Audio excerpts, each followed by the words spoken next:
है और उसके बाद सुमित का सपोर्ट आया है। कहीं आशा कहीं निराशा और ये ग्रीन कार्ड नितेश को। भाई 2.5 मिनट बाकी हैं, एक ही पॉइंट की लीड है यूपी के पास। इस सीजन में 4 टाई हम देख चुके हैं और कम से कम 15 ऐसे मैचेस जिनका फैसला 5 या उससे कम पॉइंट से हुआ है। एक और वैसा ही मुकाबला दिख रहा है। यही खूबसूरती है कबड्डी की और यही जलवा है वीवो प्रो कबड्डी का। अंकित टैकल पॉइंट्स पर एक नजर दौड़ा लीजिए। यू मुंबा के 13, यूपी योद्धा के 10। यूपी योद्धा ने भी बेहतर किया है, इसमें कोई शक नहीं। गो फास्ट कम बैक फास्ट, क्योंकि सीधा सीधा वो चाह रहे हैं कि डुओ डाई रेट पर खेला जाए, लेकिन अभिषेक वापस आने के मूड में नहीं है। अभिषेक आज चले नहीं है, यहां पॉइंट लाना जरूरी है। नहीं मिला। तकरीबन इसी कलर की जर्सी पहन के थोड़ी देर बाद पवन सहरावत एक्शन में आएंगे और पवन ने पिछले मैच में जो 18-19 रेड पॉइंट लिए थे और जैसा बुल्स की डिफेंस चली थी, सामने है तेलुगु टाइटंस। बहुत मजा आएगा अगले मैच में। बिल्कुल इस समय हाई फ्लायर अपनी छलांग लगाने की तैयारियां कर रहे हैं। बड़ा मुकाबला है उनके लिए। तेलुगु टाइटंस के लिए तो ये डू और डाई की तरह मुकाबले की शुरुआत हो रही है, हालांकि अभी ज्यादा नहीं। और यहां पर फजल अत्राचली ने काम किया, बढ़िया डाइव किया। आप डुओ डाई मैच की बात कर रहे थे, यहां डुओ डाई रेड थी सुरिंदर गिल के लिए और फजल अत्राचली की इस मैच में पहली कामयाबी है, क्योंकि सुरिंदर जम गए, दही की तरह जम गए, वहीं खड़े रहे। फजल को पूरा टाइम दे दिया उन्होंने डाइव लगाने के लिए और उसी रफ्तार से रिंकू सपोर्ट भी लेकर आए। नतीजा स्कोर बराबर। और यहां अभिषेक ने रनिंग हैंड टच मारा है राइट कॉर्नर पर और सीधे लॉबी में गए हैं। लंबे समय के बाद एक अच्छा पॉइंट अभिषेक के नाम जुड़ा है। अभिषेक जब जब लेफ्ट कॉर्नर को छोड़ के राइट में जाएंगे पॉइंट मिलेंगे। 1 मिनट बाकी और 1 पॉइंट की लीड और टाइम आउट बुलाया है यू मुंबा ने। और हमारे लिए समय है एम फाइन कोचिस कॉर्नर का। आइए सुने कोच साहब क्या कह रहे हैं।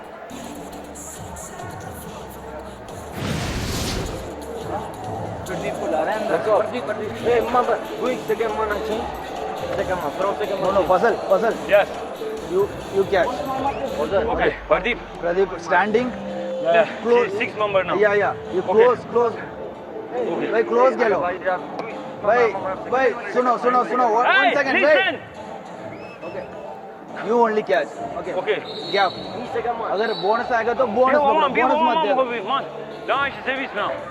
आपको पता है प्रदीप अंदर आने वाले हैं और ये भी उन्होंने कहा है कि कोई अर्ली कैच यानी कि एडवांस टैकल नहीं करेगा। प्रदीप थोड़ी देर पहले सब्स्टिट्यूट हुए थे, अब टीम को वापसी करनी है, लेकिन प्रदीप अभी भी बाहर खड़े हैं सब्स्टिट्यूट होकर।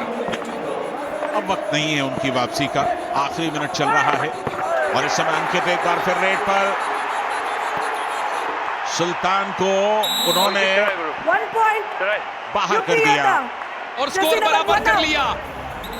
एक रेड दोनों टीमों की आएगी और अंकित बहुत ही कीमती पॉइंट लेकर गए। फजल पूरी तरह से ऑफ कलर, रंग विहीन एक डिफेंडर के तौर पे प्रभावित नहीं कर पाए और अब प्रदीप को क्या अंदर शामिल किया गया, लेकिन उससे पहले टाइम आउट लिया है फिर से। प्रदीप वापस बेंच पर।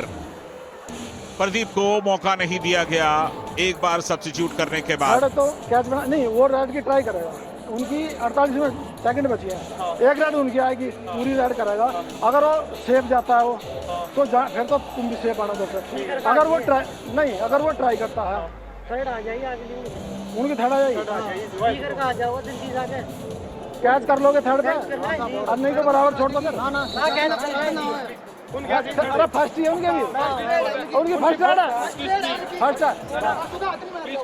बेटा बराबर फिर बराबर खेलो। आखिरी शब्द थे कोच साहब के, बराबर खेलो। प्रदीप खड़े हुए थे, वापस बेंच पे चले गए, यानी वो अब अंदर नहीं आएंगे। दोनों टीम को एक रेड मिलेगी। अब अगर यू मुंबा ने जीतना है तो अभिषेक पॉइंट लेकर जाएं, लीड मिल सकती है, उसे बचाना होगा। यूपी योद्धा का पिछला मुकाबला भी टाई पर रहा था गुजरात जायंट से। दोनों ही टीमों में इस समय 5-5 खिलाड़ी, यानी कि बोनस आप ले नहीं सकते। 1 पॉइंट भी बेहद अहम होगा इस समय और वक्त निकल रहा है, डिफेंस उन पर टूट नहीं रहा है। यही कोच ने कहा था कि गलत टैकल नहीं करना, पिछली बार भी यही सिचुएशन थी गुजरात के खिलाफ। ये कोच जसवीर सिंह है जिन्होंने प्रदीप को कहा था कि एम्प्टी रेड करो, सेफ खेलो, मैच हारना नहीं है। क्या वही काम यहां अंकित करेंगे? क्योंकि अगर आउट हो गए तो मैच लूज करेंगे, अगर टाई रहा तो दोनों टीमों को 3-3 पॉइंट मिलेंगे। बिल्कुल, बॉग लाइन को उन्होंने क्रॉस कर दिया है और इस रेड को वैलिड बना लिया है। 2 सेकंड बाकी हैं, अगली रेड का मौका आएगा नहीं। वो बराबर चहलकदमी कर रहे हैं और ये मुकाबला टाई पर खत्म होगा। सीजन 8 का ये 5वां टाई मुकाबला है। ये बताता है कि सीजन 8 में हर मुकाबला किस कदर रोमांचक हो रहा है। यू मुंबा का भी दूसरा टाई मैच, यूपी योद्धा का भी दूसरा टाई मैच। प्रदीप नरवाल और फजल की जंग में ना प्रदीप चले ना फजल चले, बल्कि नए स्टार हमें देखने को मिले। सुमित सांगवान यू मुंबा के खिलाफ उन्होंने अपना हाई फाइव पूरा किया और यू मुंबा ने यूपी के खिलाफ 4 सुपर टैकल किए, यानी कि डिफेंडर्स ने ये